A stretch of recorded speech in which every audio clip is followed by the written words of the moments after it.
안녕하세요. 오늘도 세안살롱을 찾아주셔서 감사합니다. 서울 성북구에 사는 38세 여자입니다. 분식집을 운영하다 보면 아침부터 혼자 있는 날이 많아요. 흔히 오픈 준비라고 손님이 오시기 전 재료를 준비하고 가게를 청소해야 하잖아요. 제가 주로 듣는 노래가 있어요. 바로 쨍하고 해뜰 날인데요. 그 노래가 제게 특별한 이유가 있어요. 제 생에도 정말 칠흑 같은 어둠이 찾아왔던 시기가 있었거든요. 하지만 그 끝에 봄날을 맞이할 수 있었던 이야기를 들려드리고자 합니다. 아무래도 제 나이가 아직 젊다 보니 이런 말을 하는 제가 이해 안 되실 것 같은데요.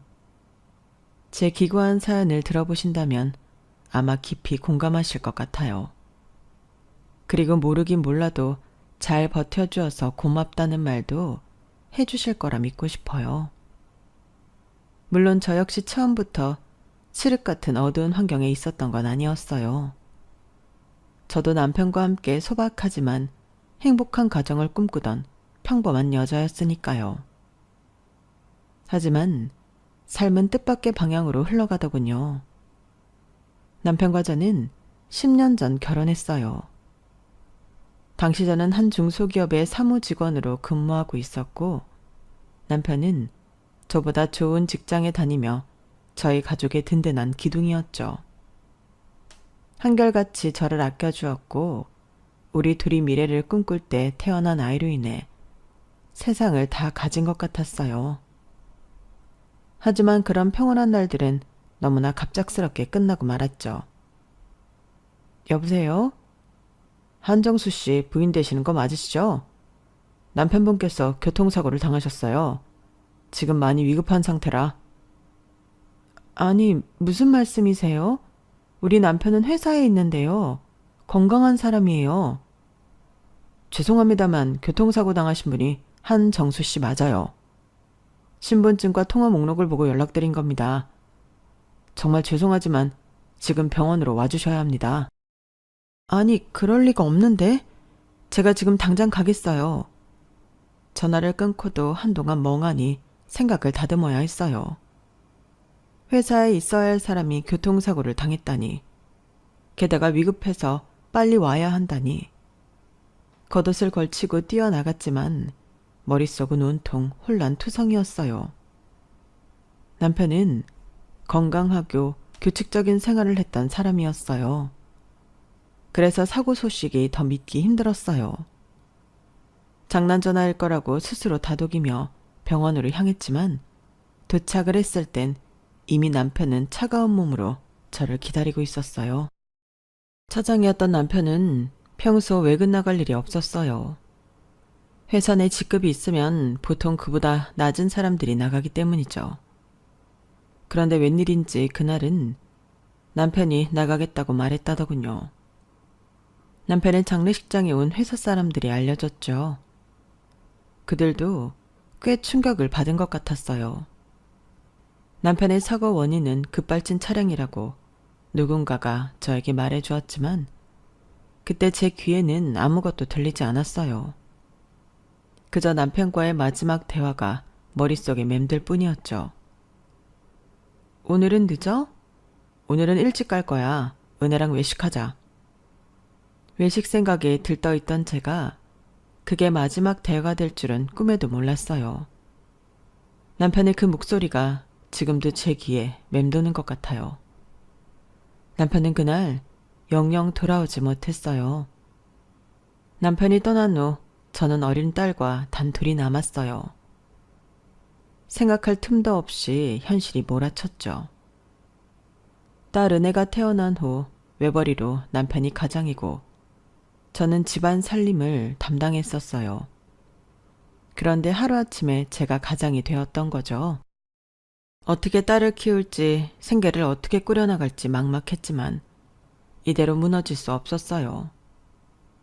남편이 떠난 후 저는 남편의 퇴직금과 보험금을 손에 쥐고 한참을 고민에 빠졌죠. 정수 씨라면 어떻게 했을까? 스스로에게 수없이 물었지만 답은 쉽게 나오지 않았어요. 주위에 기댈 사람도 없었어요. 20살 때 돌아가신 아빠, 은혜가 태어난 지 꼭 1년 만에 세상을 떠난 엄마. 남편의 빈자리는 유난히도 크게 느껴졌죠. 직장을 다시 나가는 것도 생각해 봤지만 어린 은혜를 두고 집을 비울 자신이 없었어요. 우선 아파트를 매매하면서 생긴 대출금의 일부를 갚고 남은 돈은 급한 일을 대비해 저축했어요. 그리고 일부를 떼어 작은 가게를 열기로 결심했죠. 평소 남편이 제가 만든 떡볶이를 먹으며 세상에서 제일 맛있다는 칭찬을 했던 게 떠올랐거든요. 그 칭찬 한마디가 자꾸 마음에 걸렸어요. 이걸로 은혜와 나, 우리 둘의 생계는 책임질 수 있지 않을까 싶은 생각에 용기를 냈어요. 하지만 가게를 한다는 건 생각처럼 쉬운 일이 아니었어요. 재료 손질 같은 일은 힘들어도 할 만했지만 집에서 아이만 보던 제가 손님을 응대하는 건 정말 어려웠거든요. 작은 실수라도 하면 손님이 떠나버릴까봐 조마조마했고 맛이 없다면 어떡하냐고는 걱정으로 날마다 긴장의 연속이었어요. 처음 한두 달은 정말 눈코 뜰 새 없이 바빴어요. 몸은 고됐지만 은혜를 위해서라면 버틸 수 있다고 스스로를 다독였죠. 그러던 어느 날 시댁 식구들이 하나둘씩 저를 찾아오기 시작했어요. 동서 매정하다. 어떻게 서방님 떠나고 한 번도 연락을 안 해? 내가 꼭 이렇게 찾아와야겠어? 오셨어요. 그동안 바빴어요. 가게 적응도 해야 했고 그의 빈자리 은혜가 느끼지 못하게 더 신경도 써야 했고요. 그래. 알지. 그래도 가족끼리 보고 좀 살자. 서방님이 있을 땐 그래도 매번 우리 다정이 용돈도 주고 그랬는데 그런 작은 아빠 없다고 애가 얼마나 서운해하는지. 다정이가 그런 말을 해요? 걔가 그런 말 하래야? 내가 그렇다는 거지. 눈치가 빤하잖아. 공부하는 거 힘드니까 맛있는 거라도 사서 먹으라고 용돈도 잘 줬었는데 그런 작은 아빠 없으니 애가 얼마나 서운하겠어. 안 그래? 너무 어이가 없어서 대꾸할 가치도 못 느꼈어요. 무슨 생각을 해야 저런 말을 아무렇지 않게 할 수 있을까요? 사람이 할 말은 아니라고 생각했죠. 하지만 용돈을 못 받아 서운하다는 말은 시작에 불과했어요. 형님은 점점 더 노골적으로 금전적인 요구를 하기 시작했고 뻔뻔함의 정도는 날이 갈수록 심해졌어요. 내가 진짜 이런 말까진 안 하려고 했는데 동서 그러는 거 아니야. 네? 제가 뭘요? 그래, 한치 건너 두치라고 동서는 피 안 섞였으니까 신경 안 써도 된다고 생각할 수 있는데 그러는 거 아니라고. 그러니까 뭘요? 지난번에 말씀하셨던 다정이 용돈 그 이야기예요? 알고 있네. 알고 있으면서 지금까지 입 싹 씻었던 거야? 지금 장사해서 저랑 은혜 먹고 살기도 바빠요. 무슨 소리야. 동네 맛집이라고 소문 자자한 건 나도 아는데. 그리고 퇴직금이며 보상받은 거 그거 다 어디에다 쓰고 장사해서 힘들다는 소리를 해? 그건 노후 대비로 저축했죠. 설마 그걸 달라는 거예요? 누가 그렇대? 그래도 동서는 목돈이 있잖아. 우리 같은 사람이 갑자기 하늘에서 목돈이 떨어지는 것도 아니고. 형님, 그거 은혜 아빠 목숨값이에요. 그 돈 없어도, 아니, 그 돈 다 주고 더 줘서라도 은혜 아빠 살아 돌아온다면 그렇게라도 할 텐데. 그걸 지금 말이라고 하시는 거예요? 아니, 누가 그렇대? 동서는 참 사람 이상하게 만든다. 나는 그냥 우리 다정이 이번에 고3이잖아. 그동안 숙모가 용돈 한 번 안 줬어도 서운하다 말 한마디 안 했던 아인데. 네, 다정이 정말 기특하네요. 그치? 우리 다정이 정말 기특하지?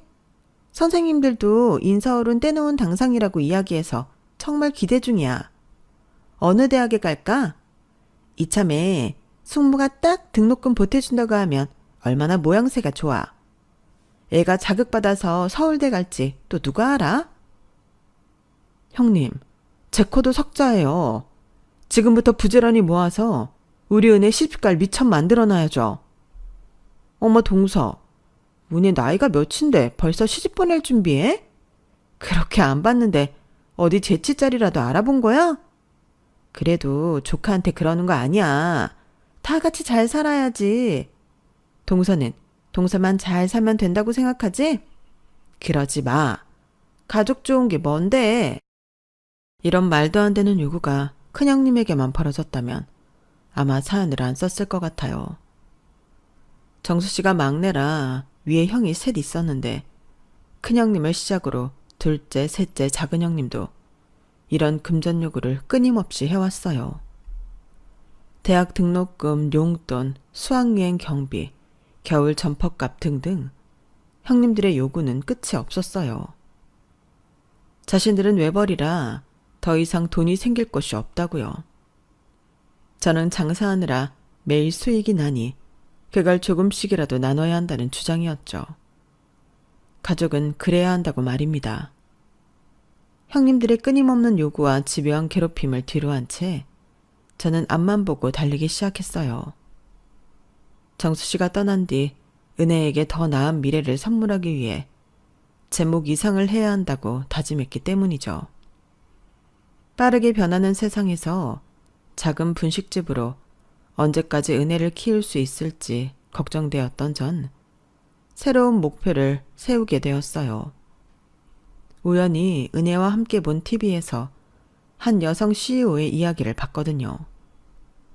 경영 지식을 쌓아 가게를 유지하고 은혜에게도 더 많은 걸 줄 수 있다는 생각에 결국 저는 야간 MBA 과정을 시작했어요. 은혜야, 엄마가 이제 좀 바빠질 거야. 저녁 장사 끝나면 학교 갔다가 밤 늦게 돌아와야 하는데 괜찮을까? 학교? 엄마도 학교 다니는 거야? 나처럼 숙제도 해야 해? 엄마 이제 공부하려고. 은혜한테 많은 걸 해주고 싶은데 그러려면 엄마가 많이 배워야 해. 알았어.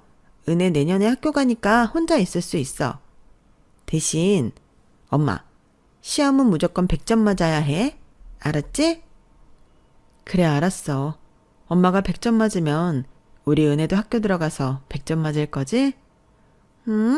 100점은 너무 어려운데? 엄마가 장난친 거야. 우리 열심히 해보자. 은혜의 응원을 받으니 더 힘이 났지만 뒤늦게 시작한 공부가 정말 어려웠어요.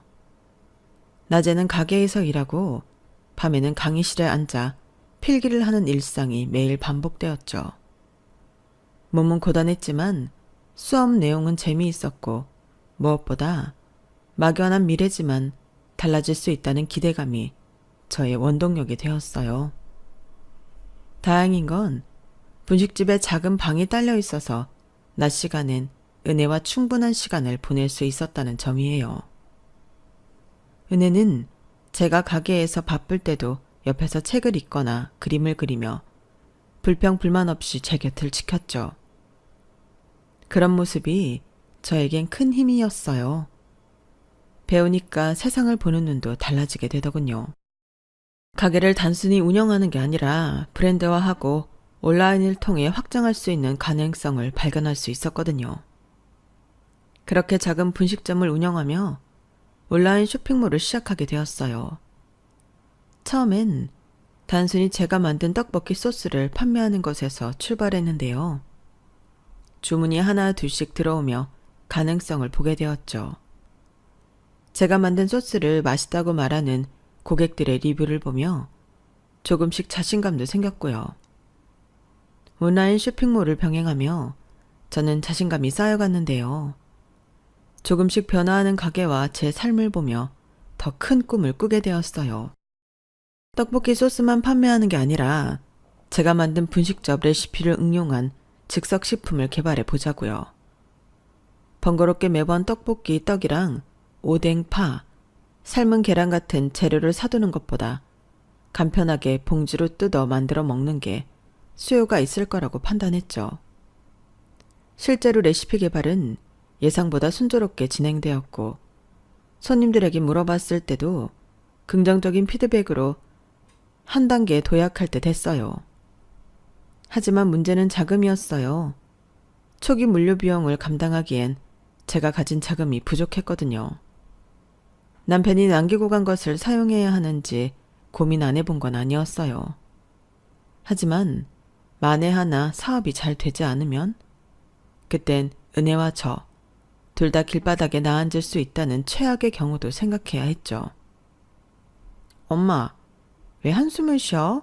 그러다 땅 꺼지겠다. 어? 엄마가 한숨 쉬었어? 생각하느라 한숨 쉰지도 몰랐네. 왜? 공부하는 게 어려워? 아니, 공부하는 건 재밌어. 그럼, 가게 하는 게 힘들어? 아니, 손님들이 엄마 떡볶이 맛있다고 하니까 그것도 안 힘들어. 그런데 왜 한숨이야?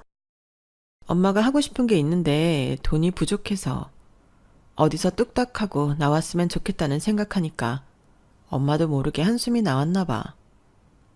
엄마 뭐 하고 싶은데? 얼마 필요한데? 내가 용돈 모은 거 줄까? 아유, 우리 은혜. 엄마한테 그동안 모은 전 재산 다 준다고? 나 그거 없어도 괜찮아. 돈은 또 모으면 되니까. 그런데 엄마 한숨 쉬는 건 싫어. 힘들어도 멈추지 않고 달릴 수 있었던 건 은혜의 응원 덕분이었어요. 그런 말을 들으니 정신이 번쩍 나면서 한숨 짓고 있을 게 아니라 발벗고 뛰어야겠다는 생각이 들기 시작했어요. 안녕하세요. 저는 떡볶이와 튀김을 베이스로 한 즉석식품을 개발한 윤미래라고 합니다. 제 제품은 네, 듣고 있어요. 구체적인 수치나 예산 계획에 대해서 자세하게 말씀해 주시겠어요? 지금까지 연구개발 비용은 약 500만 원 정도 들었고 초기 생산을 위한 자금은 네, 알겠어요. 그런데 지금 자금이 부족하다면 어떻게 해결하시고 어떻게 갚아 나가실 계획인가요?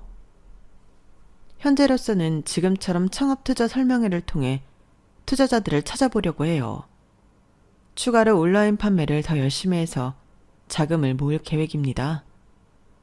좋은 계획이네요. 하지만 시장 규모나 경쟁업체 분석처럼 좀 더 구체적으로 준비하셔야 할 것 같아요. 네, 말씀 감사합니다. 더 준비해서 다시 도전하겠어요. 그렇게 각종 창업 공모전이나 투자 설명회를 찾아다니며 자금을 확보하기 위해 노력했지만 현실은 만만치 않았죠. 그럼에도 불구하고 저는 계속해서 새로운 기회를 찾아다녀야 했어요. 동서, 지금 어디야? 네? 지금 밖이에요. 그러니까 어디냐고. 요 며칠 가게 문 안 열어? 설마 망한 건 아니지? 제가 좀 볼 일이 있어서요. 은혜 어린이집 있을 때 알아봐야 해서 늦게 열어요. 그런데 웬일이세요? 웬일은 무슨. 그렇게 말하니까 꼭 남처럼 멀게 느껴지네. 곧 있으면 추석이잖아. 추석 때 올 거지? 네, 가야죠. 어머님 아버님한테 은혜 보여드려야 하니까. 그래, 서방님 먼저 떠났어도 가족이 남았으니까 자주 얼굴 보고 살자고. 그런데 이번 추석에 용돈 대신 올리브영 상품권으로 준비해줘. 알았지? 네? 그게 무슨... 아니, 매번 서방님이 현금으로 우리 다정이 용돈 줬었거든. 그랬더니 쓸데없는 데 사용하잖아. 핸드폰도 아니고 몇십만 원을. 그래서 차라리 화장품 살 수 있게 화장품 가게 상품권으로 달라고 미리 말해두는 거야. 네, 준비는 하겠는데 솔직히 그 사람 살아있을 때처럼 넉넉하게 준비하긴 어려울 것 같아요. 이해해 주세요. 그게 무슨 소리야? 동서 가게 망한 것도 아니라며. 그런데 뭐가 힘들어? 제가 준비하는 게 있어서요. 돈을 모아야 하니까. 동서 말 참 이상하게 한다. 명절이 1년에 몇 번이나 있다고 조카한테 고작 20만 원 용돈을 못 준다는 게 말이 돼? 혹시 그 돈 아껴서 대학 등록금 마련해 주려는 생각이야? 그건 지난번에 말씀드렸잖아요. 저 그럴 여유 없다고요. 아니, 사업하는 사람이 우리 가족 중 동서밖에 없는데 그럴 여유가 없다는 게 말이 돼? 형님 오셔서 아시잖아요. 사업이라고 말하기도 민망한 조그마한 분식점이라는 거요. 저랑 은혜 생활비 버는 수준이에요. 그러니 앞으로 그런 말은 말아주세요. 시도 때도 없이 요구하는 형님들 때문에 숨이 턱턱 막혔어요. 하지만 꿈이 생기고 나니 그런 말들에 일일이 대꾸할 필요성을 느끼지 못한 채 딱 잘라 거절하곤 했어요. 요즘 왜 낮에 문을 안 열어? 점심 한 끼 떡볶이로 때우려고 몇 번이나 왔다 갔다가 헛걸음했잖아. 오셨어요? 요즘 제가 바빠서요. 아이 세상에 안 바쁜 사람이 어딨다고? 나는 뭐 시간이 남아서 두 정거장이나 걸어서 여기까지 오는 줄 알아. 아, 죄송해요. 제가 뭘 좀 하고 싶은데 생각처럼 안 돼서요. 방법을 찾다 보니 요즘 바빴어요. 오랜만에 분식점을 일찍 연 날이었어요. 평소 저희 집에 단골처럼 들리시던 어르신이 있었죠. 제가 가게 하는 동네에 재개발 소식이 들려오면서 옆 동네로 이사 가신 분이었는데요. 구경차 예전 동네에 들리셨다가 분식집이 생긴 걸 보시곤 종종 오셨던 어르신이었어요. 처음 가게 오셨던 날부터 떡볶이가 맛있다고 칭찬해 주셔서 서비스도 드리면서 친해졌어요. 은혜도 친손녀처럼 예뻐해 주셔서 편하게 생각했는지 저도 모르게 주저리 제 고민을 털어놓게 되더라고요. 그래서 그 돈 구하려고 요즘 그렇게 바빴던 거야?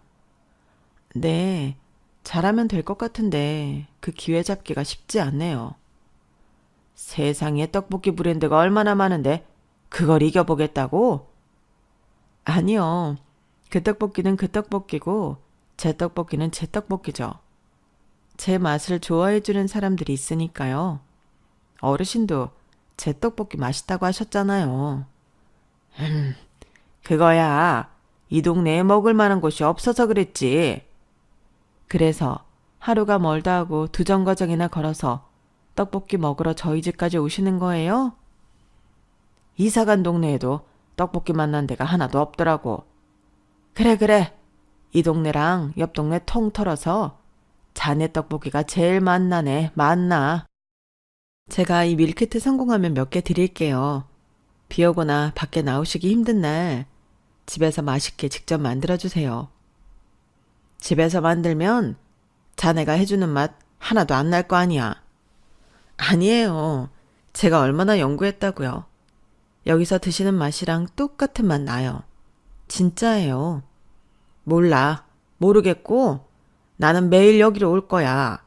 글씨도 잘 안 보이는데 귀찮게 설명서 보고 언제 끓이고 앉아 있어.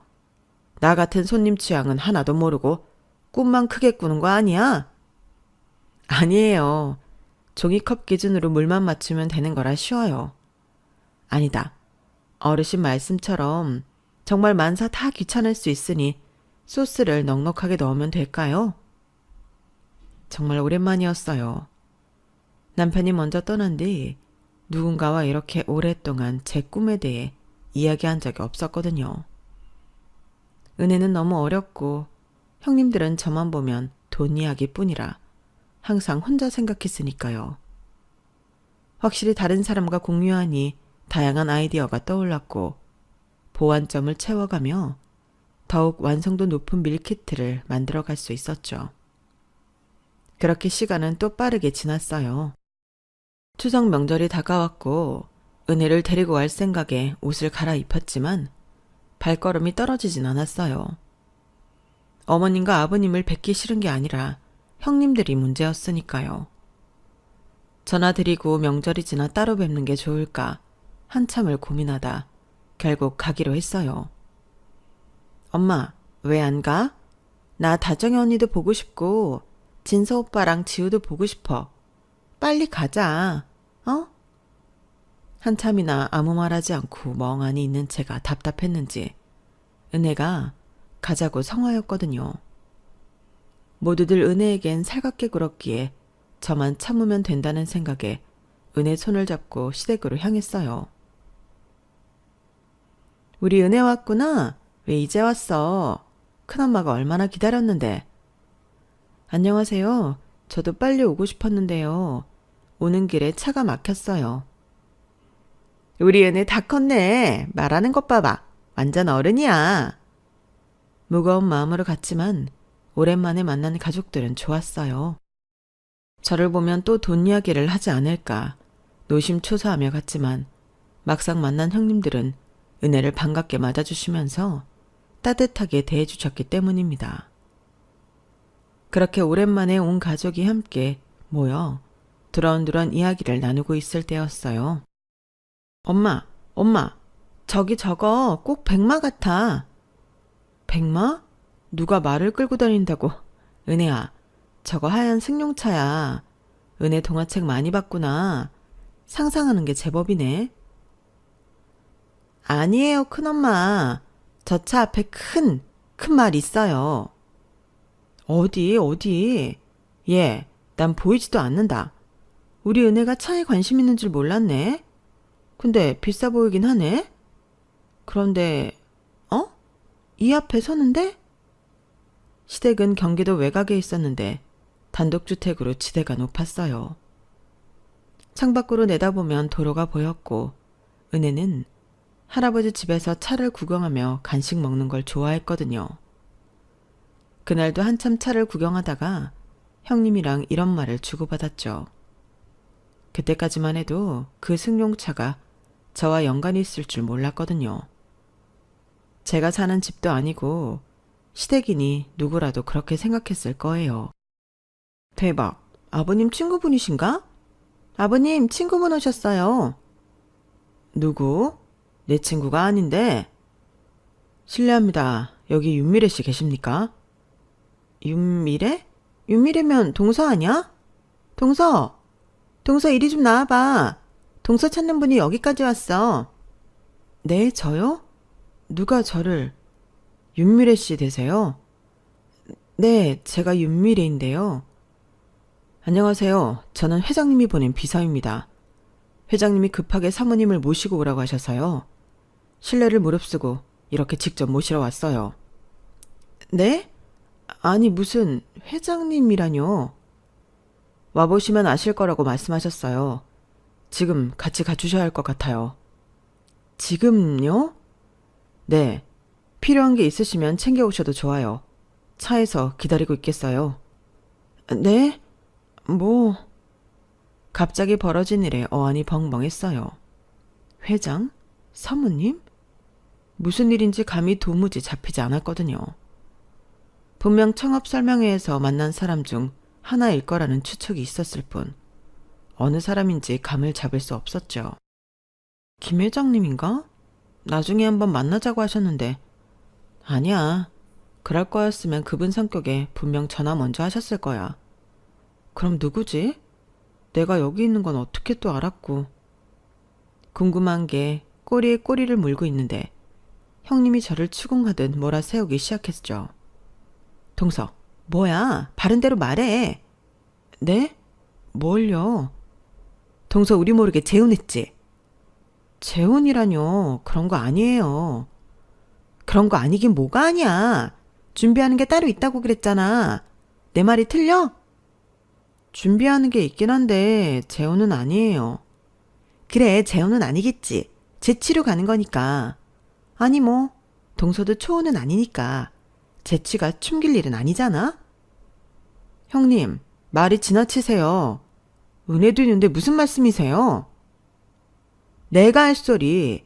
동서는 서방님 먼저 떠났다고 우리가 우스워? 그게 무슨 말씀이세요? 그랬으면 제가 여기 왜 왔겠어요? 왜 오긴 왜 왔겠어? 자랑하러 왔겠지. 제가 자랑할 게 뭐 있다고 그러세요? 나도 좀 전까지만 해도 자랑할 게 없다고 생각했는데 방금 생각이 달라졌어. 동서 나이 많은 회장님하고 재혼한다는 거 알리고 싶어서 모르는 척 이러는 거잖아. 네? 무슨 말도 안 되는 소리세요. 말이 안 되긴 왜 말이 안 돼? 아버님 보셨죠? 은혜가 백마 같다고 한 차. 비싼 외제차예요. 나가서 보니까 정말 차 앞에 웬 말 한마리가 그려져 있더라고요. 멀리서 그걸 애가 보고 어떻게 알아요? 안 그래요? 분명 평소에 봤으니까 알아본 거죠. 동서, 내 말이 틀려? 틀리면 틀리다고 말해봐. 은혜 평소 차에 관심 많아요. 은혜 아빠가 교통사고로 세상 떠나서 그때부터 차라는 차는 유심히 본다고요. 하요, 말은 청산유수야. 가게 안 돼서 돈 없다고 소리하면서 문 닫고 낮에 자리 비울 때부터 내가 알아봤어. 그런 거 아니라고요. 은혜 듣는데 형님들 너무하시는 거 아니에요? 너무해? 너무한 게 누군데 그래? 내가 그렇게 찾아가면서 안부를 물을 땐 꿈쩍도 안 하더니 기껏 명절날 가족들 다 모인 자리에 보란듯이 내 언남 데리고 오는 동서가 너무한 거지? 사업한다고 바쁜 척하더니 결국 돈 많은 남자 꼬시려고 그랬다는 것밖에 더 있어? 애복이 창피했으면 그런 일을 저지르지나 말지. 창피한 짓은 동서가 해놓고 어디 와서 큰 소리야? 분명히 말하는데 저 은혜복이 창피한 짓 한 적 없어요. 이만 가볼게요. 저 봐. 뻔뻔한 것 좀 봐. 내 저럴 줄 알았다니까. 서방님 먼저 떠나고 가족들 나 몰라라 하더니 결국 이거였어. 우리 아버님 어머님 불쌍해서 어떡해. 막내 아들도 먼저 떠났는데 막내 며느리마저 등 돌리네. 동서, 은혜가 누구 핏줄인지 똑똑히 기억해. 피는 물보다 진하다고. 돈에 눈 멀어서 나이 많은 노인네 좋다고 떠나는 동서.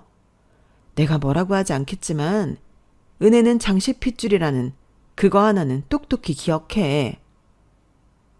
도저히 그곳에 있을 수 없어서 은혜를 데리고 빠져나왔어요. 아무리 제가 아니라 해도 이미 형님 귀에는 들리지 않더군요. 아니, 아예 들을 생각이 없다고 말하는 게 더 정확할 것 같았죠. 아직 초등학교에 입학하지 않은 은혜도 눈치가 빤했는지 저를 따라 나오면서도 무슨 일이냐고 한마디 묻지 않았어요.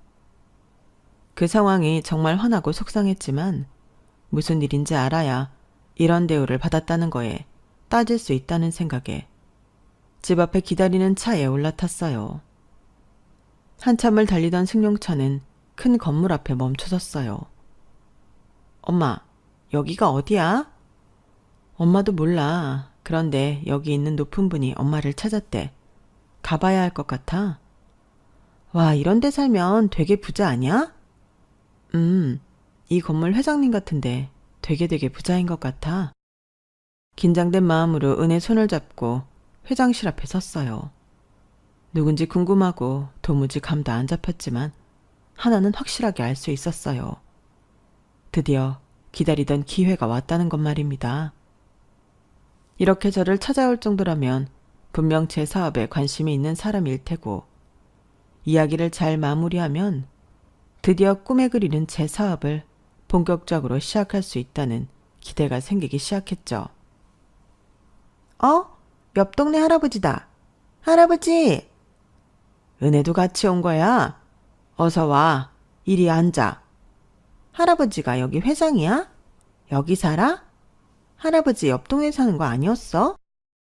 녀석, 뭐 그리 궁금한 게 많을꼬. 할아버지 옆 동네 사는 거 맞아. 여긴 회사야. 할아버지가 여기 대장이거든. 와, 할아버지가 이 건물 대장이야? 와, 할아버지 짱! 한참을 멍하니 서 있을 수밖에 없었어요. 회장실 문이 열리고 그 안에서 마주친 광경은 현실이라고 하기에는 정말 비현실적이었거든요. 늘 분식집에서 만나던 그 친근한 어르신이 웅장한 회장실에 앉아 계셨으니까요.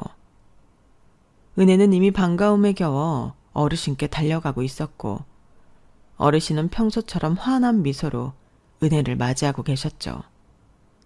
익숙하면서도 낯선 모습에 저는 그저 그 자리에서 얼어붙은 채로 서 있을 수밖에 없었어요. 언제까지 서 계실 건가요, 윤미래 사장님? 어르신은 여전히 은혜를 무릎에 앉히신 채 저에게 말씀하셨어요. 네? 아니 저는 너무나 혼란스러워 자리에 앉으며 어르신을 바라보았죠. 많이 놀랐나 보군. 정식으로 인사하지. 나는 땡땡땡푸드 회장 김진섭일세. 지금까지 만났던 그 단골 손님은 잊어주게. 이제 사업 파트너로 정식 인사하고 싶으니까. 네? 말문이 막혀 더듬거리는 저에게 회장님은 따뜻한 미소를 지으시더군요. 윤 사장 떡볶이 맛에 반한 게 벌써 1년이 다 되어가네. 처음엔 그저 동네 분식집이 생겼다고 그렇게만 생각했는데 말이야. 이렇게 운명처럼 만나 사업 파트너가 될 줄은 나도 몰랐지. 머릿속이 하얘졌어요. 꿈을 꾸는 것만 같았죠. 분식집에서 늘 보던 정겨운 단골 손님이 이렇게 큰 회사 회장님이셨다니. 파트너? 정식으로 인사하고 싶다는 건 뭐야? 그러니까 지금 어르신이, 그러니까 회장님이 나랑 같이 하시겠다는 건가? 아니겠지? 떨리는 목소리로 어떤 말을 꺼내야 할지 찾고 있는데 머릿속은 벌써 바쁘게 움직였죠. 회장님께서 매번 오셨던 게, 자네 입에서 회장이라는 말을 들으니까 어색하구만. 사실 내 취미가 예전의 맛 찾기거든. 요즘은 어찌된 게 트렌드다, 퓨전이다. 예전 맛은 사라지고 다 비슷해져서 말이야. 자네 떡볶이를 처음 먹었을 때 나 어릴 적이 생각나더군. 꾸밈없이 정직하고 구수한 그 옛날 분식 맛이 그대로 떠올랐지 뭔가. 그래서 그렇게 자주 오셨군요. 저는 그런 것도 모르고. 그래. 당연히 자네는 모를 수밖에 없지. 사실 요즘 젊은 사람들이 선호하는 맛은 너무 화려하고 자극적이지. 무조건 맵고 짜고 달게 만들어서 처음엔 맛있다 생각 들어도 2번 먹고 싶다는 생각이 안 들더군.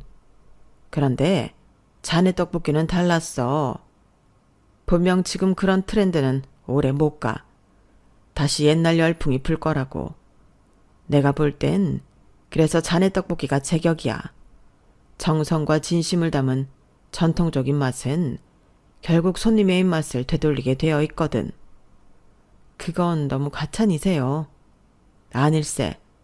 내가 괜히 이만큼 회사를 키운 게 아니야. 자네도 나의 직감을 믿어보게. 내가 그동안 지켜본 바로는 윤 사장은 3가지가 있어. 3가지라뇨? 뛰어난 맛, 성실함, 그리고 발전하려는 의지지. 요즘 세상에 이런 기본을 제대로 갖춘 사람 찾기가 사막에서 바늘 찾는 것보다 더 어려운데 자네는 충분히 자격을 갖췄어. 가슴이 쿵쾅거렸어요. 제가 그토록 찾아 헤매던 기회가 이렇게 찾아오다니. 분명 회장님은 저에게 사업 제안을 하고 계신 게 틀림없었죠. 그 말은 회장님, 설마? 자네가 생각하는 그게 맞네. 우리 땡땡땡 푸드에서 새로운 브랜드를 론칭하려고 사실 준비 중에 있었네. 추억의 맛을 콘셉트로 분식 브랜드를 새로 개발하려고 했는데 도무지 그 옛날 맛이 나야 말이지. 그래서 말인데 자네 레시피로 함께 시작해보는 건 어떤가? 제 레시피로요? 그럼 여기 자네 말고 또 있나? 설마 내가 은혜한테 그런 소리를 하려고. 자네가 포장해준 떡볶이로 이미 테스트도 여러 번 거쳤네. 회장님은 흐뭇한 표정으로 계속 말씀을 이어가셨어요.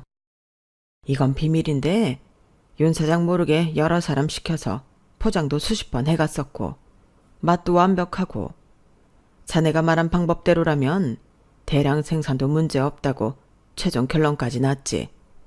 어때? 해볼 만하지 않겠나? 순간 그날이 떠올랐어요. 급하다며 어떤 분이 10인분을 포장해간 날이 있었거든요. 그렇게 많이 사가시는 분이 없어서 기억에 남았던 거죠. 그러고 보니 어느 순간부터 포장 손님이 늘었다고 했더니 그게 다 회장님이 제 떡볶이로 연구하려는 이유였다는 걸 이제 알게 된 거죠. 감사합니다, 회장님. 기회를 주셔서 정말 감사합니다. 감사한 건 나도 마찬가지지. 내가 계속 생각했던 건데 이렇게 내 마음에 쏙 드는 레시피로 실현할 수 있게 해준 장본인이 아닌가. 열심히 할게요. 정말 감사합니다. 사업이라는 게 서로 잘해보자는 건데 윤 사장이 이렇게 말하면 내가 뭐가 되나? 나도 잘 부탁한다고 머리라도 숙여야 하는 건가? 회장님의 농담에 저도 모르게 피식 웃음이 나왔어요. 꿈 같은 현실이었지만 이제야 제 인생에도 진짜 쨍하고 해뜰 날이 찾아온 것 같았으니까요. 이제 본격적인 이야기를 꺼내볼까요? 회장님은 서류 몇 장을 꺼내셨어요.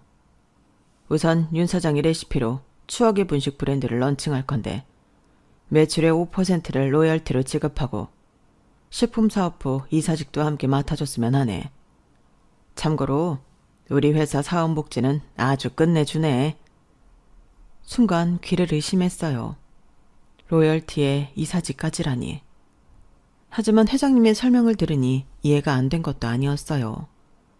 전국 매장의 품질 관리와 신메뉴 개발, 그리고 전체적인 브랜드 방향성까지 제가 총체적인 책임을 져야 했으니까요. 첫 매장 오픈 준비를 하면서 정말 눈코 뜰 새 없이 바쁘게 지냈어요. 본사 연구팀과 함께 레시피를 표준화하고 매뉴얼을 만들고 직원 교육 프로그램도 체계적으로 준비해야 했거든요. 정신없이 진행하면서 문득 그날 어떻게 시댁으로 저를 찾아왔는지 궁금해지더군요. 바쁜 나날을 보내면서 문득 그날 어떻게, 왜 저를 찾아왔는지 궁금했던 거죠. 나중에 알고 보니 회장님께서 제가 명절에 시댁에 간다는 걸 아신 건 제가 그날 아침 일찍 가게에 들르신 회장님께 시댁에 가야 해서 일찍 문 닫는다고 말했기 때문이었죠. 회장님은 나중에 이렇게 말씀하시더라고요. 그동안 매일 오면서 윤 사장 이야기를 조금씩 들었잖나. 시댁 가는 게 힘들어 보이더군. 그래서 그날로 정했지. 때마침 계약서도 준비되어 있었고. 항상 제 이야기를 귀 기울여 들어주시던 회장님다운 배려였죠. 그런 노력이 빛을 발휘했는지 추억의 분식 런칭은 성공적으로 이루어졌고 첫 매장을 시작으로 문의 전화가 끊이지 않고 있죠. 그렇게 바쁜 나날들을 보내는 어느 날 형님들에게 전화가 몇 번 왔었어요. 당연히 받지 않았죠. 무슨 소리 할지 정말 안 봐도 비디오였으니까요. 하지만 얼마 뒤 형님이 본사로 직접 찾아오셨어요. 아, 우리 동서 이제 높이 올라가더니 연락도 안 받는 거야? 형님, 여긴 어떻게... 바쁜 와중에 유튜브 성공 신화에 나올 시간은 있었나 봐? 다정이가 작은 엄마 여기 나온다고 보여줘서 알았지. 브랜드 론칭이 성공적으로 되면서 전국에 지점들이 생기기 시작할 때 한 유튜브 채널에서 출연 섭외가 들어왔었어요. 안 나간다고 몇 번 고사했는데 많은 시청자애가 귀감이 될 수 있다는 소리에 용기 내 출연했는데요. 구독자 수가 많은 채널이 아니었는데 어떻게 다정이가 봤었나 봐요. 세상 좁디 좁다. 이렇게 좁을 줄 누가 알았겠냐고. 우리 다정이가 요즘 애들 같지 않아서 창업에 원치 관심이 많으니까. 추천 영상으로 동서 영상이 딱 떴다잖아. 역시 가족은 가족이야. 피는 물보다 친해. 안 그래? 신기하긴 하네요. 그동안 오해해서 미안했어. 네? 그동안 동서가 이렇게 성공하겠다고 발벗고 뛰고 있을 줄 누가 알았냐고. 동서는 정말 대단한 사람이야. 뜻밖의 방문에 어안이 벙벙했지만 갑작스러운 사과에 어떻게 대해야 할지 감을 못 잡고 있었어요. 남편 떠났어도 정말 남은 건 가족뿐인가? 그동안 솔직히 좀 섭섭해서 그랬어. 우리가 막 가까운 동서지간은 아니었어도 서방님 먼저 갔다고 연락 끊을 사이도 아니었잖아. 어떻게 동서가 아랫사람이면서 한 번도 먼저 연락을 하네. 그래서 나도 서운하고 그래서 그랬어. 그러니까 지난 일 다 잊고 우리 잘 지내보자고. 응? 죄송해요. 그 사람 먼저 떠나고 저도 정신이 없었어요. 머릿속엔 우리 은혜랑 저 어떻게 살아야 하는지 그것만 생각하다 보니. 그래, 알지 알아. 산 사람은 어떻게든 살아야 하니 눈앞이 캄캄했겠지. 그런 거 다 알면서도 괘씸하다고 생각하고 내 마음만 표현해서 정말 미안했어. 아니에요, 형님. 그동안 제가 저만 생각하느라 가족들 챙길 마음의 여유가 없었어요. 형님 서운하셨던 거 다 이해해요. 그치? 동서가 너무하긴 했지? 네? 이제 우리 다정이 대학교 등록금은 걱정 안 해도 되겠다. 그치?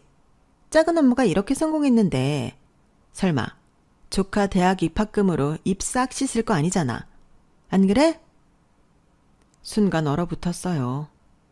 잠깐이라도 제 잘못이라 생각하고 잘 지내려고 마음먹은 게 얼마나 부질없는 짓이었는지 깨달았죠. 형님이 이렇게 나오는 게 다 무엇 때문인지 너무 분명하게 드러났으니까요. 왜 갑자기 꿀먹은 벙어리처럼 말이 없어? 설마 누가 봐도 성공했는데 이제 와서 돈 없다, 서방님 떠났으니 가족 아니다, 안면 싹 바꿀 건 아니지? 형님, 솔직히 말하면 이젠 더 이상 이런 이야기 그만 듣고 싶어요.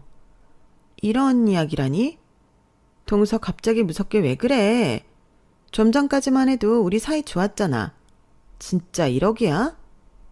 그건 제가 하고 싶은 말이에요. 그동안 제가 어떻게 되든 관심 하나도 없었잖아요. 단 하나 관심사는 조카 용돈. 남편 떠나고 혹시 조카 용돈 끊길까봐 조바심 내며 남편 목숨감으로 나온 보험금, 퇴직금. 그걸로 어떻게라도 조카 대학 입학금이라도 내라고. 그동안 저 들들 볶았던 거 기억도 안 나세요? 오해야, 오해라고. 내가 좀 전에 말했잖아. 서운해서 그랬다고. 우리 방금 다 풀어놓고 동서도 성격 참 이상하다. 그러니까 결국 뭐야? 가족이고 뭐고 인연 다 끊고 혼자 잘 먹고 잘 살겠다는 거 아니야. 동서 그렇게 안 봤는데 정말 매정한 구석이 있었네. 그건 제가 할 말이라고요. 매정? 매정하게 누군데요? 한 치 걸러 두 치라고 형님 동생이 죽었어도 그렇게 개죽음 당했어도 태연하게 돈 타령하시겠어요? 나? 동생 없는데? 있다고 쳐도 이미 죽었는데 어떡해. 그리고 웬 개죽음이야. 보험금 나왔겠다, 보상금 줬겠다. 산 사람은 어떻게든 사는 게 맞는 거 아니야? 그럼 같이 따라가야 해? 이제 알겠네요, 형님 수준을. 아주버님이 불쌍하네요. 형님이 이렇게 형편없는 사람인 줄 모를 테니. 뭐라고? 너 지금 말 다 했어? 아니요, 아직 다 안 했어요. 솔직히 형님 말대로 우리가 피가 섞였어요. 그렇다고 제 신랑이 멀쩡히 살아서 가족으로 묶이길 했어요. 엄연히 우리 남이에요, 남. 뭐가 어쩌고 저째? 그러니 지금 당장 썩 꺼지지 않으면 보안팀 부를 거예요. 내가 그동안 얼마나 힘들었는지, 얼마나 절박했는지 관심도 없으면서 내가 가진 돈에만 관심 있는 뻔뻔한 당신하고는 더 이상 할 말 없어요. 분명히 말하는데 제가 가진 돈은 다 제 것이고 은혜 줄 거예요. 10원 한 장도 형님들한테 줄 마음 없으니 다신 찾아오지도 마세요. 잘 전하시고요. 더한 말을 해주고 싶었지만 회사라 차마 입에다 담지 못했어요. 아쉬운 것도 잠시 제 말을 끝까지 듣던 형님 얼굴이 불그락 푸르락거리더니 결국 고래고래 소리를 지르셨죠. 차마 전하기도 어려운 말들을 회사 사람들 보는 데서 큰 소리로 떠들며 악을 쓰는 바람에 결국 보안팀에 끌려 나갔네요. 그리고 전 이사도 하고 번호도 바꾸면서 아예 시댁하고는 인연을 끊어버렸어요. 아버님, 어머님에 대한 부분도 생각 안 해본 건 아니지만 회장님의 승용차가 시댁 앞에 왔을 때 날뛰는 형님 말에 묵묵히 동조했던 그 얼굴이 잊히지 않더라고요. 그게 벌써 1년 전 일이에요. 6개월이 되었을 때 전국 50호점을 돌파했고 지금은 100호점을 눈앞에 두고 있거든요. 은혜는 엄마가 세상에서 제일 자랑스럽다며 여전히 저에겐 제일 든든한 지원군이에요. 새벽에 일어나 가게 문을 열던 그 시절이 이제는 먼 꿈처럼 느껴져요. 하지만 그 시절이 있었기에 지금의 제가 있을 수 있었던 거겠죠. 엄마, 우리 반에서 엄마 떡볶이 모르는 애들 없어. 역시 엄마가 최고야. 은혜의 밝은 웃음을 보면 하늘에 있는 남편도 저에게 잘했다고 칭찬해 줄 것만 같아요. 그 믿음으로 오늘도 저는 한 걸음씩 앞으로 나아갑니다. 여러분도 작은 희망의 끈을 놓지 말고 앞으로 나가셨으면 해요. 긴 사연 들어주셔서 감사합니다. 항상 행복하세요. 여러분, 사연 댓글에 응원과 현명한 조언 부탁드려요. 좋아요와 구독은 저에게 큰 힘이 됩니다. 오늘도 좋은 일 가득하세요.